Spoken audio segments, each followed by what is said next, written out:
Kasi gusto ko, sa akin ka lang maniwala. Gusto kong okay tayo.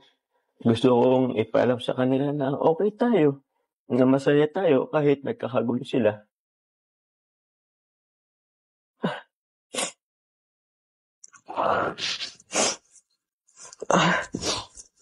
Pasensya ka na. Di ko lang, di ko lang mapigilang maluha eh.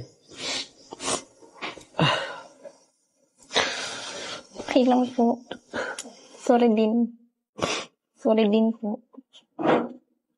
Sorry din. Kasi, di ba kami nag-expect ka, pero hindi ko na ibibigay. Sorry kung may mga oras na baka inaasahan mo ko pero hindi ako dumarating. Gusto mo pong tubig po. Wag na. Sorry na wala tuloy ako. Pero yun, gusto ko itong ibigay sa'yo.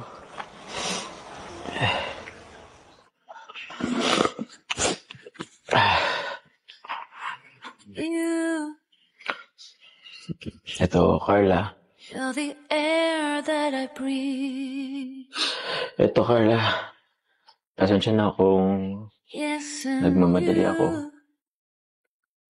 Alam ko, madami ka pang pangarap. Isa na dun yung makatapos ka sa pag-aaral. Pero hindi naman ibig sabihin nun ay pinahandaan kita na huwag na mag-aaral o itigil na yung pag-aaral mo.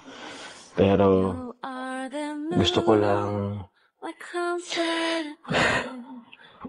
kasing magpatanawin sa kanila na okay tayo, na seryoso ako sa'yo.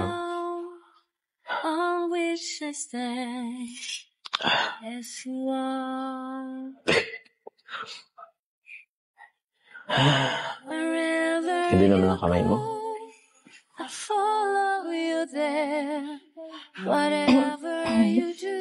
Bakit? Wait lang po. Bakit? Ano po ba ito? Anong ibig sabihin nito? Bakit? Di ba, yung sabi ko sa'yo kanina, na gusto kong patunayan na seryoso ako sa'yo.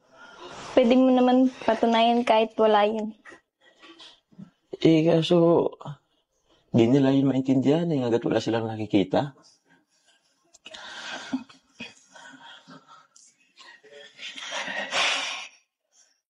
Tsaka po ba kung ang sabihin nila mama pag napanood nila ito.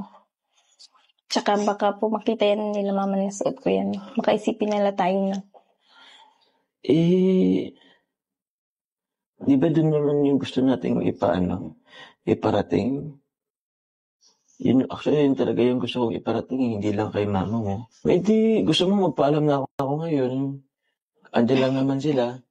Ano ba po? Ano bang nangyayari sa'yo? Ba't nagmamadali ka? Di ba nga sabi ko sa'yo kanina, gusto kong maging tayo na. Seryoso ako sa'yo. Akala ko ba gusto mo ako?